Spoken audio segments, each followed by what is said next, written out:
Grasmere kan lo thleng ta kan pu William Wordsworth-a khua alo moi ngang maya hi kan bus hi ta hian atinga ton hi dar ni le achan fe ania dar nga le achan fe het tang hian kan hole dona chumi chu zong chu mani du lam hoi mani du lam hoin ka tina mani du lam hoin te chu mani du lam hoi turin oh ton hi kan kal dona ni kan kal chan ber lai mun ka tlo chak chan ber Dove Cottage William Wordsworth-a in kan tlo masaberang chumi no khaw chung lama kan kalanga Saint Oswald Church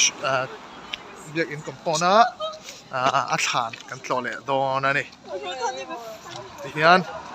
a khopon lam kan kir le hria kan pu William Wordsworth-a English poet la cham la phua thiam hmingthang keini ve taknial po English literature zir lo ma se high school kan lo zir silvenial nual the daffodils the rainbow te awanga kan khiat la William Wordsworth-a in kan patlo masadona ni tlang le mual te hin pa moi tak em he hun Lake District hun moi le nuam tak hian William Wordsworth-a kha ano pante ta tangin alo oi tleya chu chuan a hla phua tam tak te nu ma nei in England mai ni lo khovel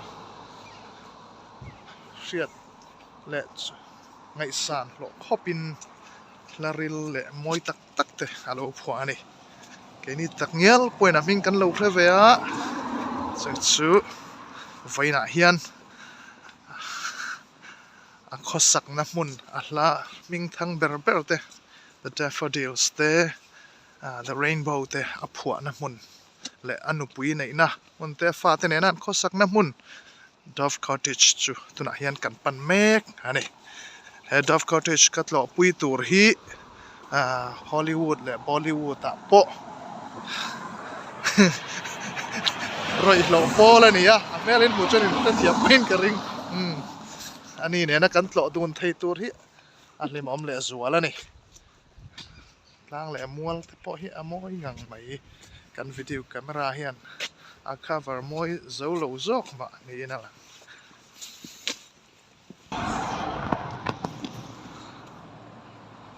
ana ya luite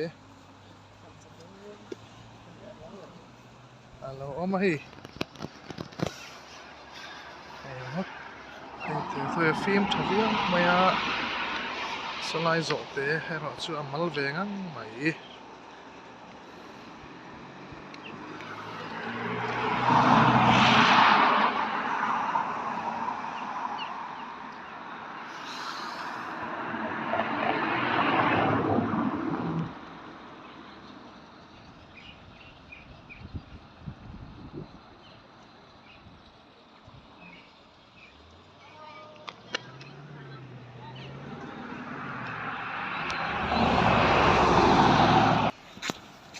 kan pu William Wordsworth-a in po nai ta kan thleng mai dona Dove Cottage oi te va maya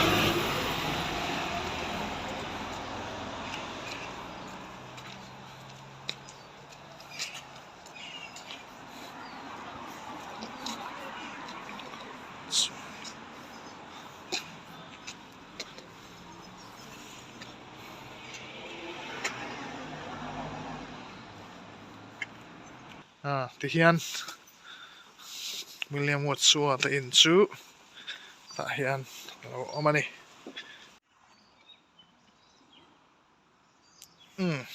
tuna hian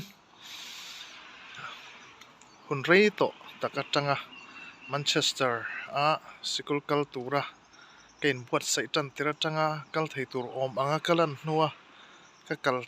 fu chuan ka tlo ngei tur te zinga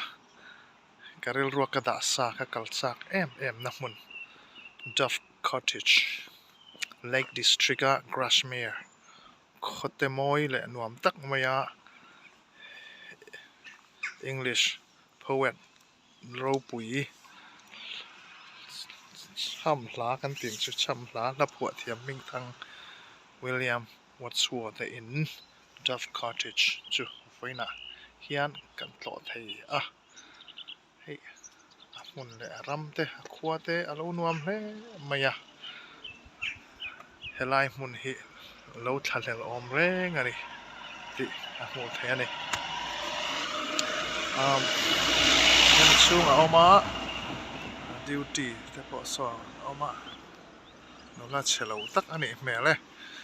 chuan helamah hian tite hian luhna te hi a awm a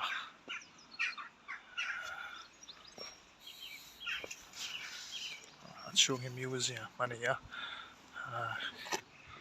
helam hi ti hian a kawt lama bawk a a in hi a te ang reng viau mai a chu wang chuan rei tak he inah hian a awm man lo kan ting chu sang zasari somkwa pakwa a awm kha sang zariat le pariata he in hi a chhuah sana ama erawh chu he in a awm chhung hian a kut chhuak zinga khovel hriat hlawh ber tele lar ber ke ni ve tak ngial poina William Wordsworth kan lo hriat kan lo hmel hriat na the rainbow ti le the daffodils the rainbow my heart leaps up ti a hriat bawk ani a ti chuan the daffodils erawh chu I wonder lonely as a cloud ti a hriat kha ni a chung te chu he ina a awm lai a phuah hi ani a Wordsworth hi sangkhat zasari somsari kuma heta tanga hla lutuk lowa Lake District lama tho hian Cockermouth atanga chuan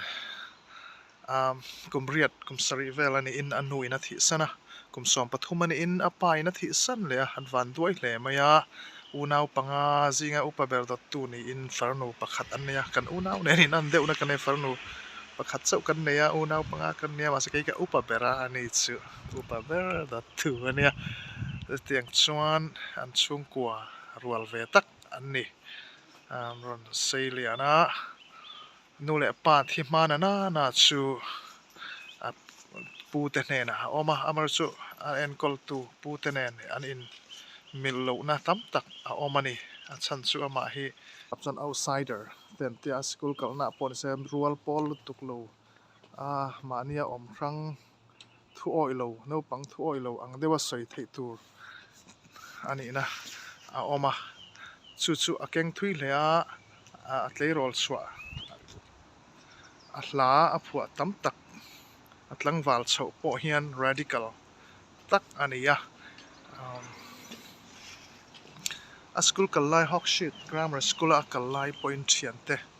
nena in kom le hom ho ai chuan ama hian atla ranga he Lake District mun moi tak taka te ama akal kualin pathian thil siam khuarel moina te thira chung khuarel moina te chu hla buang chuakin amwa thin ani University of Cambridge a kala chu ta tang chuan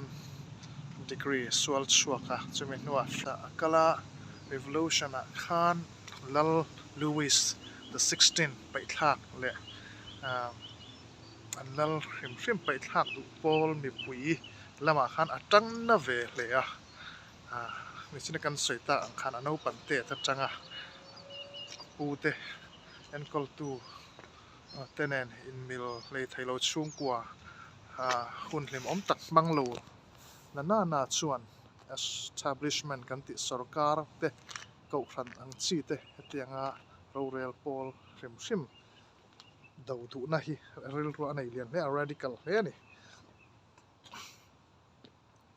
chuan friends a om lain ngai zong te pawh ania naw te pon lo kenga amai ro chu a poisa te a han zo a sum le pai har satta ka chuan England a lo kir ngaya lo hon hlanin France le England anin do le se chu teng chana kir le theilowa a fa mel pawh mu lovin anu ngai zong nu pawh chu nei ta lovin chu tiang chuan a awm ani a hnu lama erawh chuan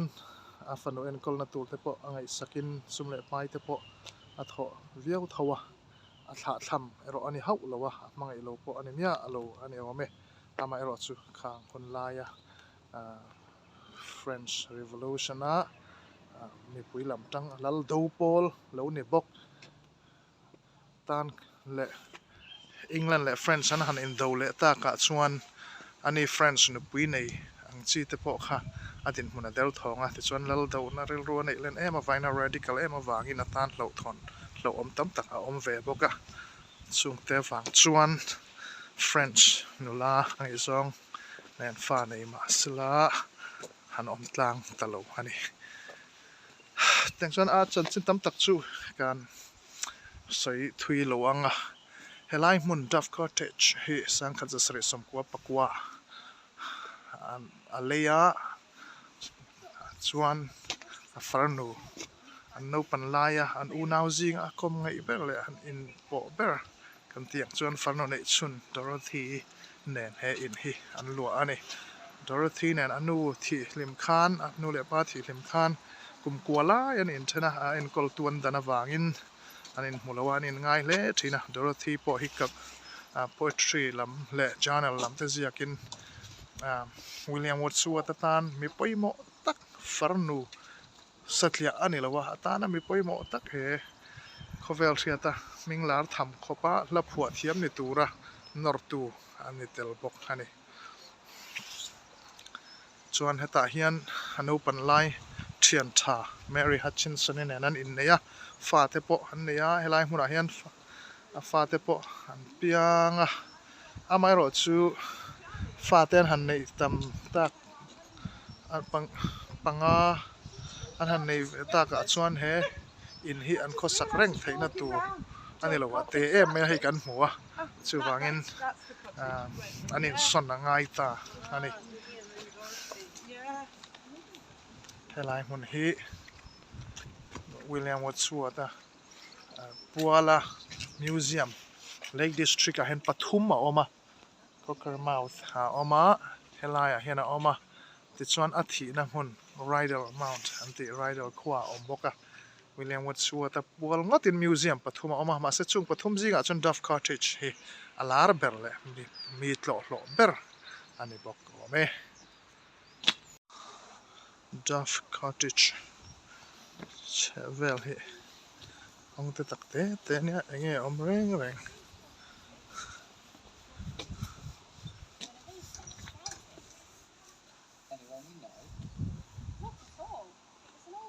oh He asked me where I was going, and when I told him I was walking to Oswald Bridge, he laughed. that's it And he said, trong "Well, I riom saw you, well, you'd have been lost." lung kara tang ron trong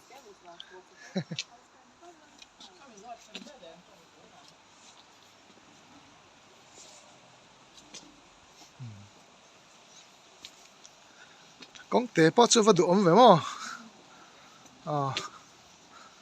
pu William Wordsworth-a hminga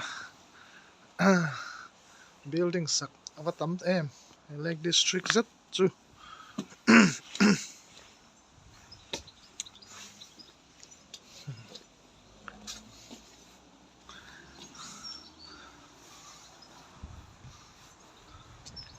it's Kong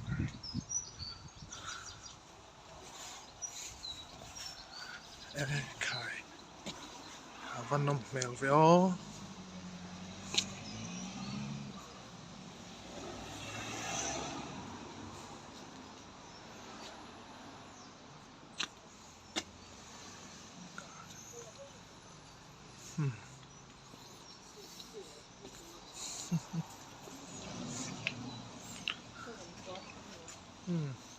lut ve zuai la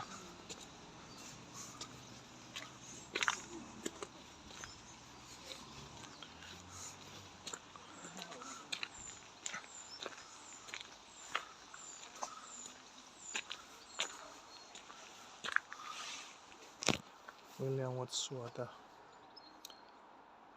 farm let's cham la bakan tree butterfly quarrel moina calcium moina te joyful le maya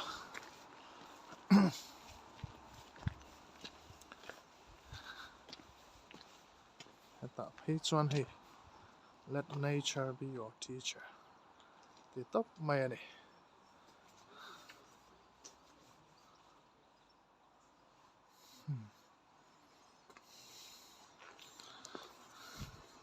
ta hian thut chola ngai tuana sen wanga thil siam mawina ngai tua le thlir chunga hun man nen fui ani mel khop mai hei William Wordsworth-a kha ni china kan soi tong khan atan tir lama chuan ko khat emo sarkar te establishment thim kha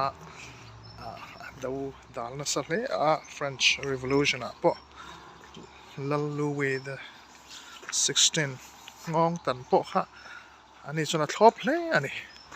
chutiang chu ania a mai ro chu a hun top lama khan ko than lam a bel na sa hle a ko than puala la cham la phua te po ani hial ani mela ti chuan sarkar lama din mun thatak tak pek ani chun zom boka din mun thatak tak ti ila na thatak tak ani ya anwa phei chuan eng food laureate kha ani tangengea food laureate kan ti chuan lal chung wa lal pana samla phua tu kan ti men chu chunia ram pum huap engemo poimo big function min chini kwal chon hlan po thina tuna food laureate top make his Simon Armitage ti ni tai ni ka khria heta hen Daffodil Hotel tinge ya helai chelvel hi chu William Wordsworth-a kuala building le ming te po sak an ni vek mai ni hei lai thleng hian Dove Cottage Museum ti ania Wordsworth Grasmere ti top mai ni heng compound le building zong te ange Wordsworth-a 12 len na mun hi len ve nan ti dun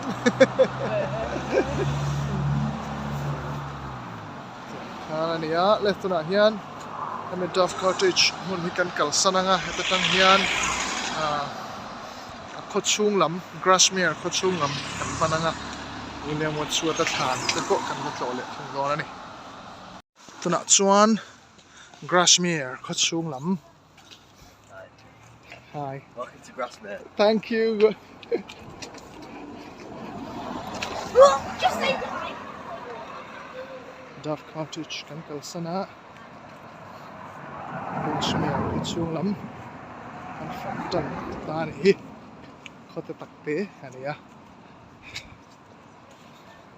ka kal bai sula ka video po chedeu sut don ani chedeu sut mies ni zo tong thuk po kan bo hle mai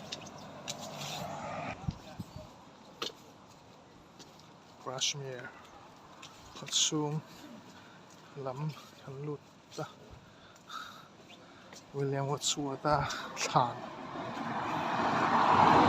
don ani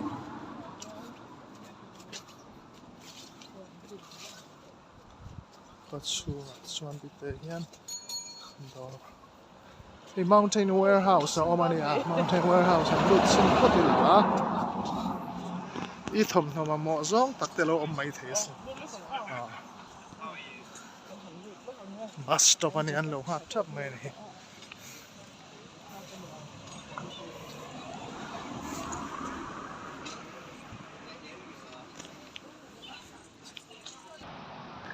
mountain warehouse chunga chuan kan mamo tak kan hu fu lawa hian kan chuak le a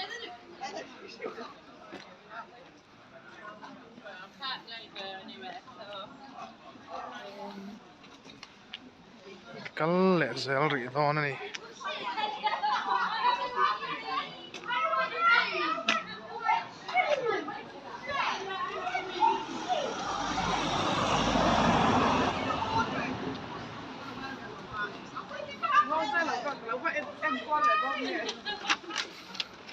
Apa ini nem? Nila.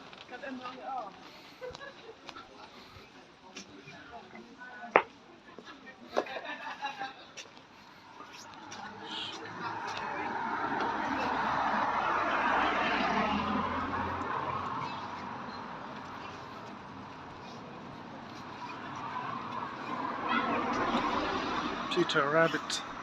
and friends. Rabbit thầm thú, nấu băng thầm thú, hmingthang, tặng movie là mà bỏ lộ lính tặng. Peter Rabbit khá hay lại muốn về Grasmere, khi thuần thú in nọ na khá anh nghe nghe.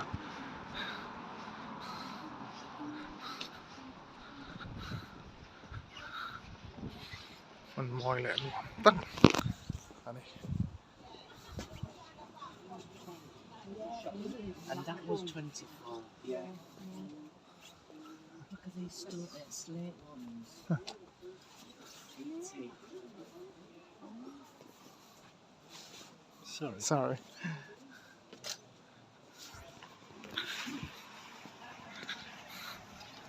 Có chung hết hiện, mong trang hiện phản qua lăng à.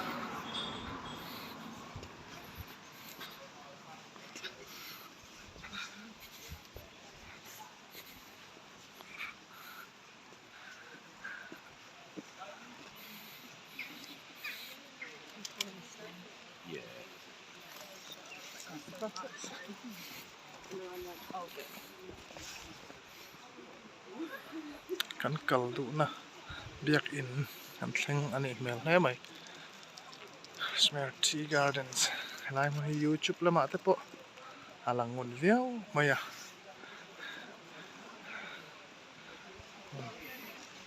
lo tak ni shet lo tak mai ani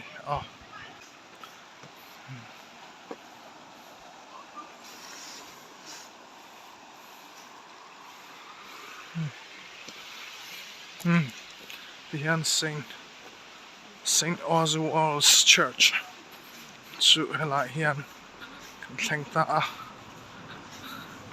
lai hmuna hian William Wordsworth-a chung te thlan a awm ani.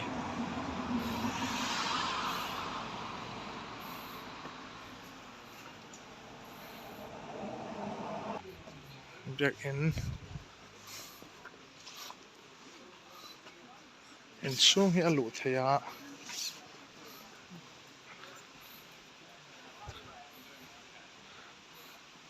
kan thlir zawi ange chung hang nge ani William Wordsworth-a chung ko lo in khom na thian pol na hun wi le un tak mai ni a chung om dan vel te poi man lai rui mai biak in lian ne ro pui tak chuan ni hau bik lo e ha chu in khom nuam tak tur chuan ve ni hi kana chhuah san lenga tea garden ka biak in compound lama tang point te hian alanga tui po hi a fin hle mai vel hi chu thuk ve tak ani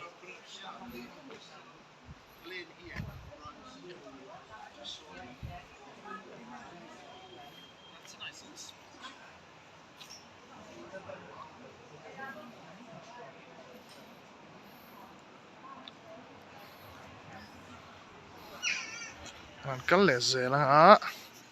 a hian Wordsworth chung ko thlan helama ti in kong ko hmuh na an lo siama kan soi tawng in William Wordsworth-a kha atlei rol chawin ko rante sarkar te establishment do dal viau ma sela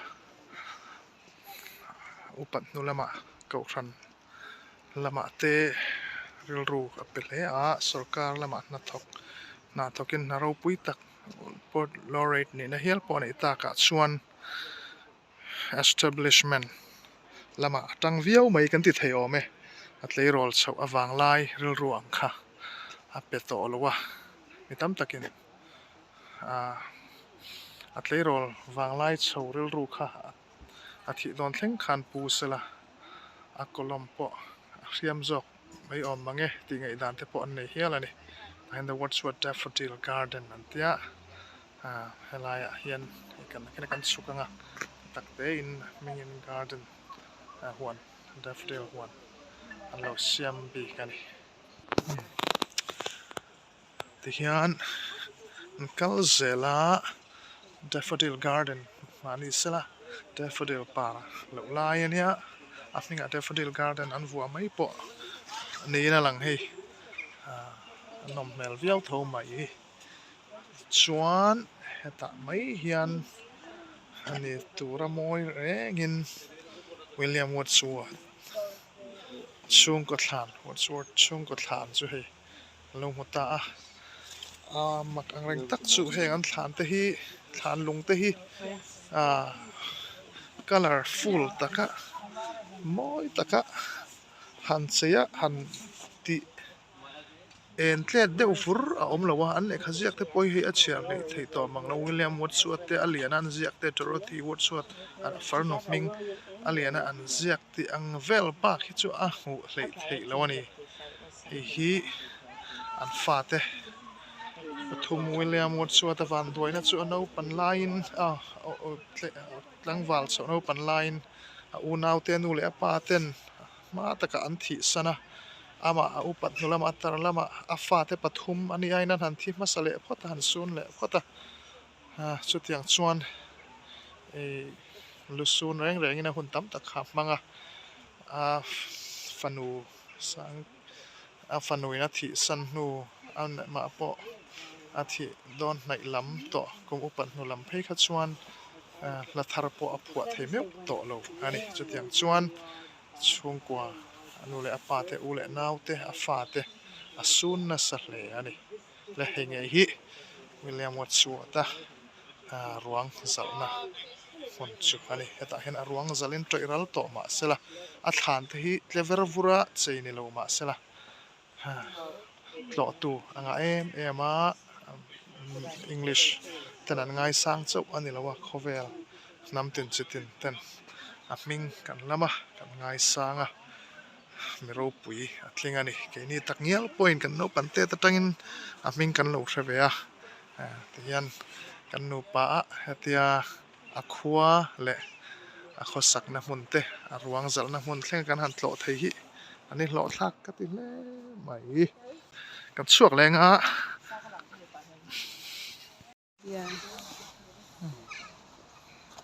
tak he William Wordsworth an pui Mary Wordsworth thlan look chuan sang khazare somnga ni thia sang khazare somnga pakua khua thleng anu pui ani chung ko thlan chani Wordsworth thlan omna senu Oswald le chikan han chhuah san le a hian Grasmere Garden Village oma helam hen kong om boka tuna kan kal tum nei helam ni helam atang hen miron kal kama yan en phazel ten nge ni don ni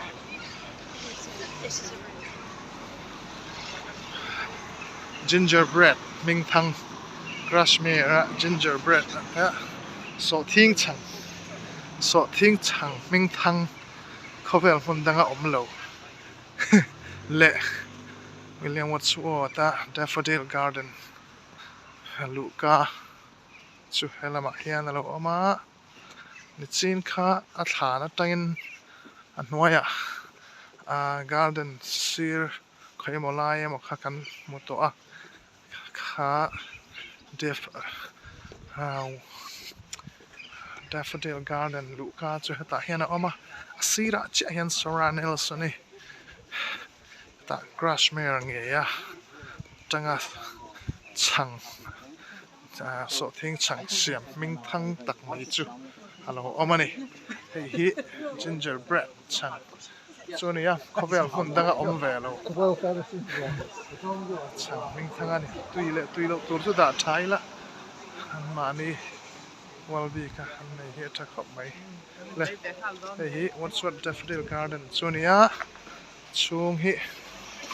daffodil par lo lai ania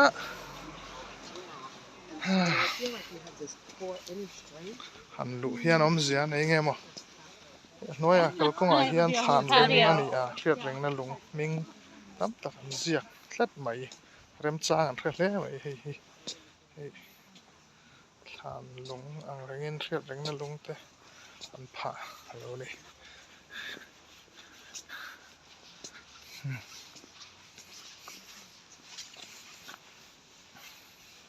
daffodil lo zo kan par ani kan high school kan ve line daffodils te the rainbow my heart lifts up the well le a child is the father of the man the well te kan my heart ve tluk fill in the blank ngatan akar all no khanan khan by heart khangai se chan thelo chung khan kan lo be ve na sa ni le ti khan a top thing kan kalawang ni chen kha a thlan bulami kha top khan me mo gingerbread te khavali ve la no Grasmere til chhuah dang lam big gingerbread kan vale yange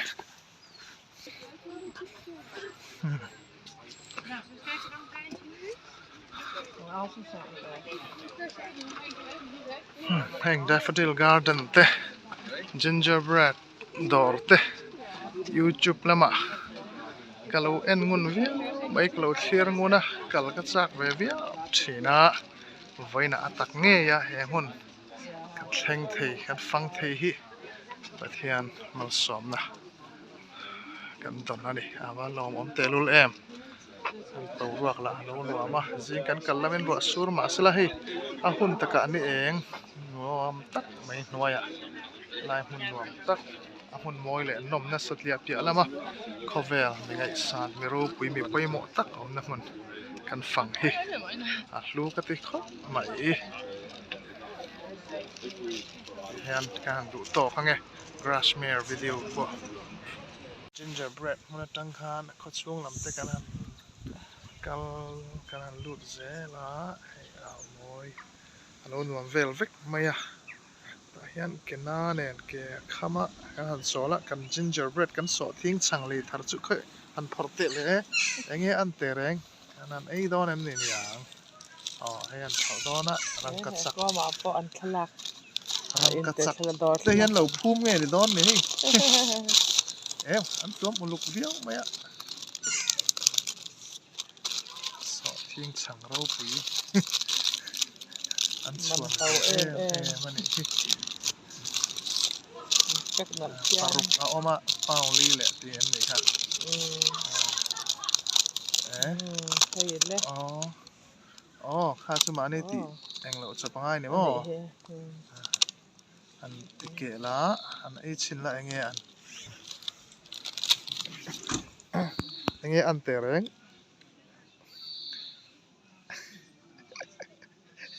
enge tui mo không được mà kan venga kan then oma ta hana i petticoat mo ka luk puan chemo te kan tia thanin petticoat mo ten tia enge hmingthang lom bok kha kan kha khu riang mo kha tiang ang chi kha kan alo bắt tao tầm luk mèo meu khóc ange ma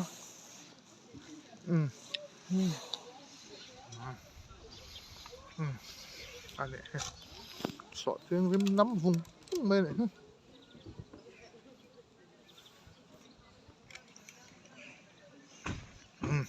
tùy viau về trả mà tầm viau đó nè cần thiết là hria em hẳn về tệ khai anh mà còn khen nasa về anh phung chặt nè mấy chúng là mà anh làm bọc anh chòm sen là băng lutuk mang Grasmere có chung chu anh phăng dễ là hiền tlang lâu lằng môi lé mày ni eng mawi bawk a kawng te mawiin a lang thei chin a tlang kawng ron lang te pawh mawi tak an ni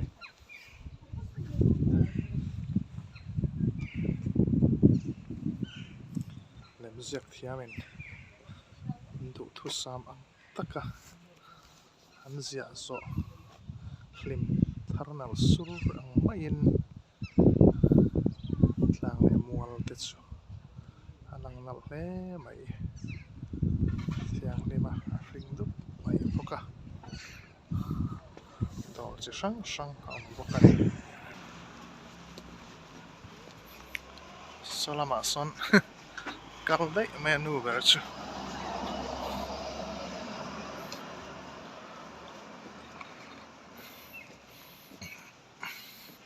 helam hi beram rual tlatna hmun a ni a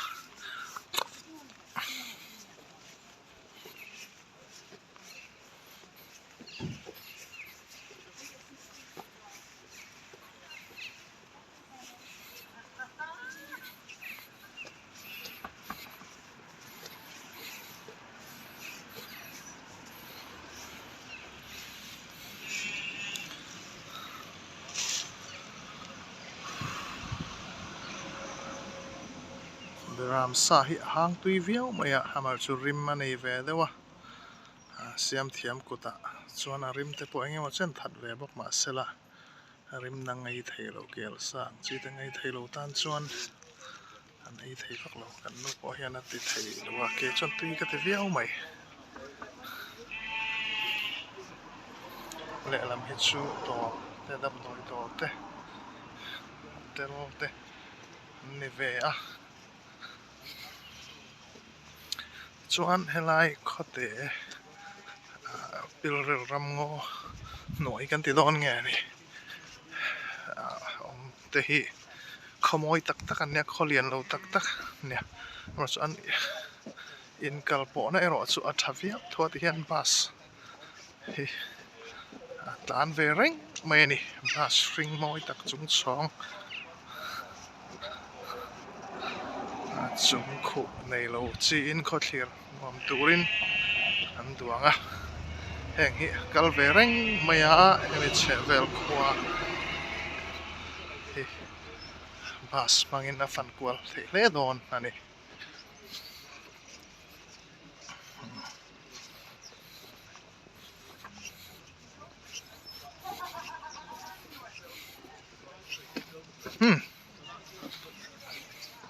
salama so pawh sawn in ataman lian hlawmah hotel lam ten nih hmel le kan kir tawh dawn ania ho darka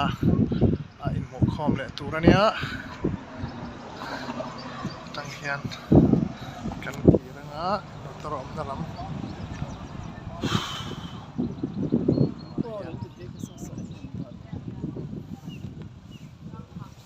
te pawh hen kan dal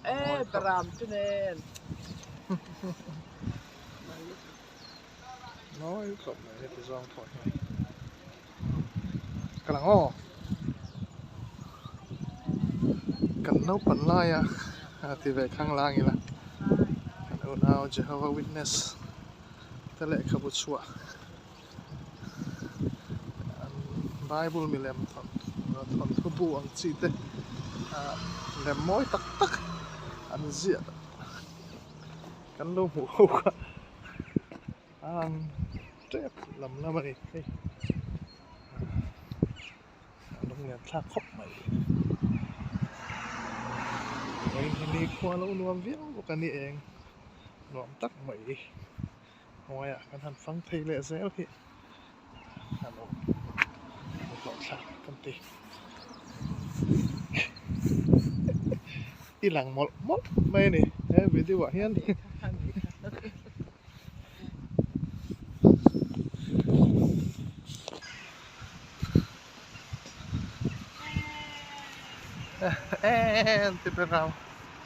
beram wal pawh an ve na samai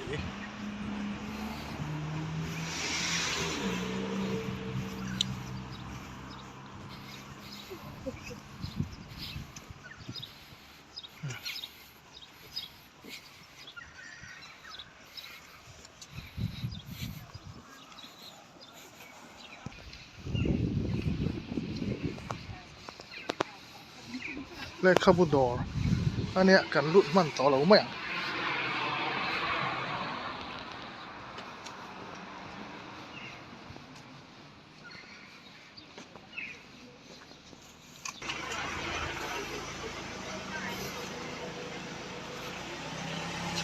kong te tang kan le ta te ve ngang mai kong hi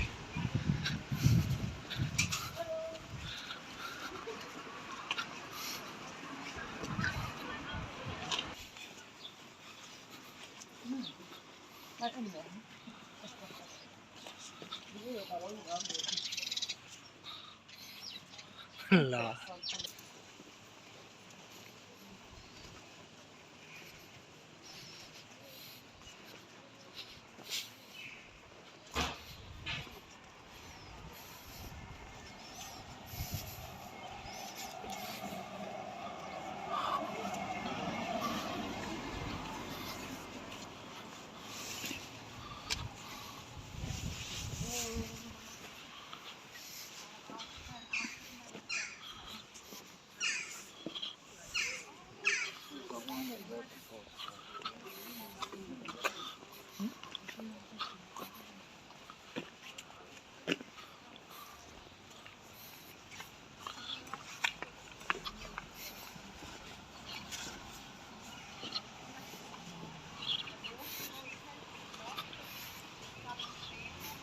khalamani lo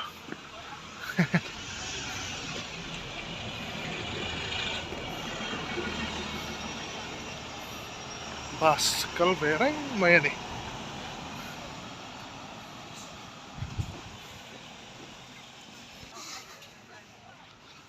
Hong Kong an lo kir le a sing Oswald's church nong lam tang kan lu ta bas lam kan pan me kan hun kan langa kan la nei awangin Grasmere khua chu kon kil deuh te kan han fang zela Grasmere school kan an kal pela lama hian hei lui le ang mual te an lovin nerem viau maya moi in khi te po a phim atui te po a phim siang tin le mai ni nuam le kho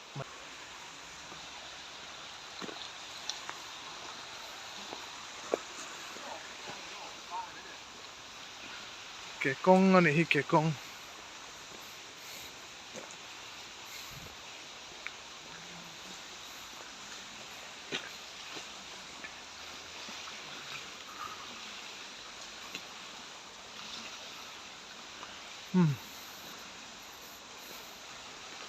tang hi chuan khaw chhung lam kal na kha nia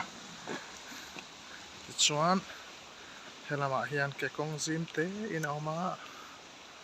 moi viau mai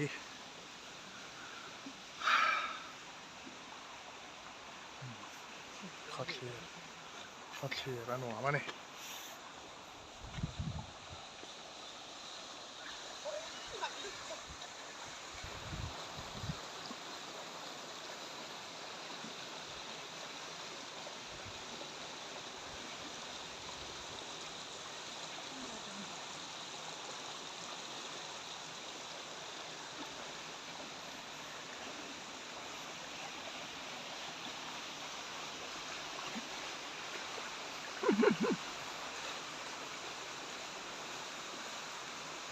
winter here William Wordsworth-a chu kan chhuah san ka tlai lam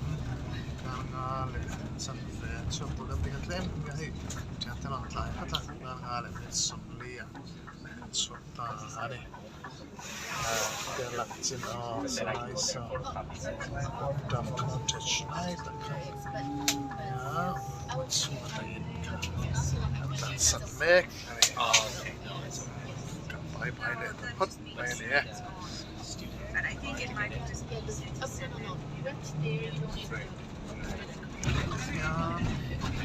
make winter beer too. See that? Like, did you know what you say? When I read Manchester, I went to the library. And then I went to the library. Come on. And then she asked me who I am, and I said, I'm a new staff member. She goes, well, it's great. I said,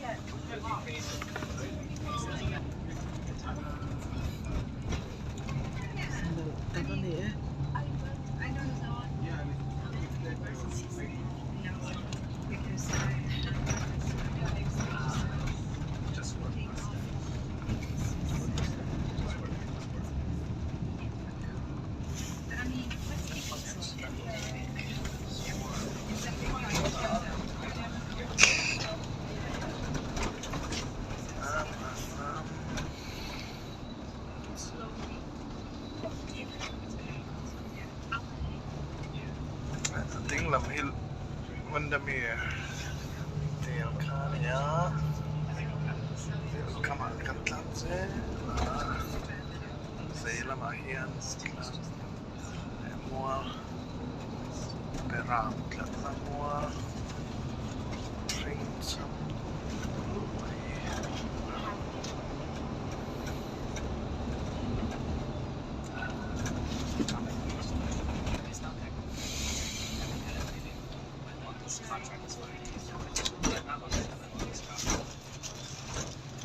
Rider He khua hian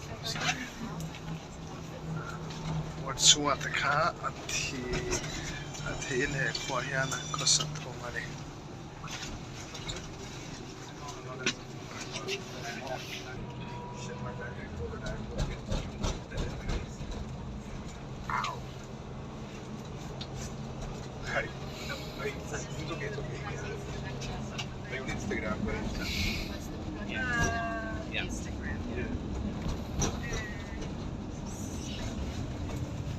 Buitehin na lang.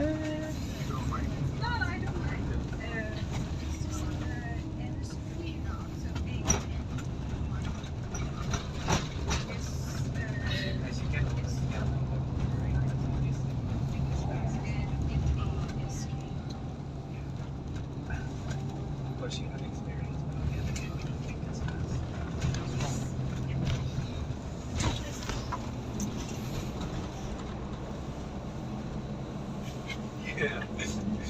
Thank you, yeah. We'll meet each other on the next trip, I suppose. Yeah, I think this is going to be my last trip. Go there? Next week is mine. Right. Oh, I know that. You just stay for 3 months, right? Yeah, so we have some details. Yeah. Right. So.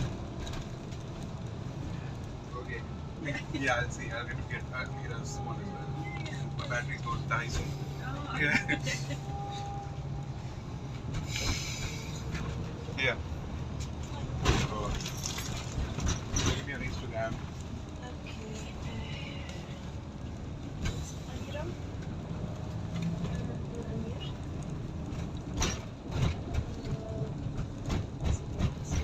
Lovin, I guess, yeah.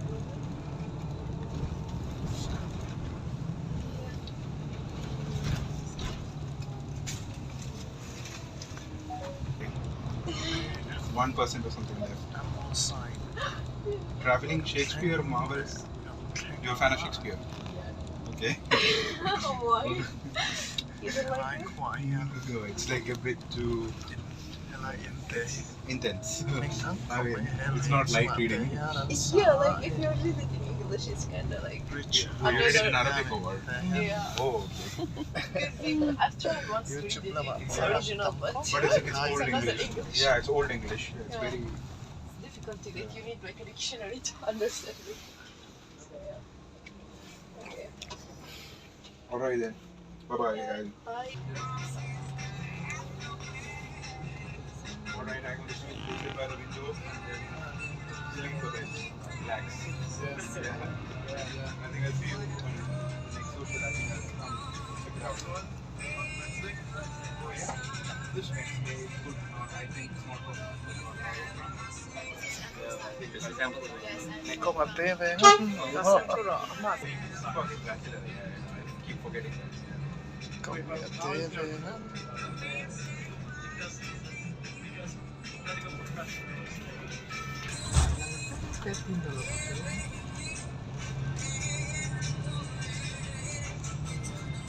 Next side,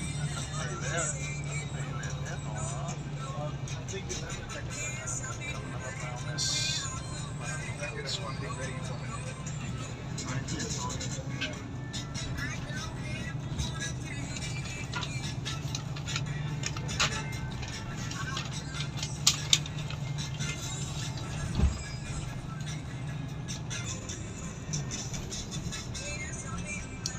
Lai hi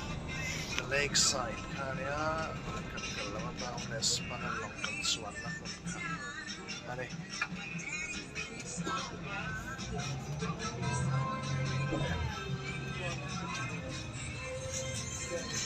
kalama long kan suan na BBC version come here with less than 10 words. Costing the takes and it gives the Aga Khan his confidence about it. He's the first win in Greece.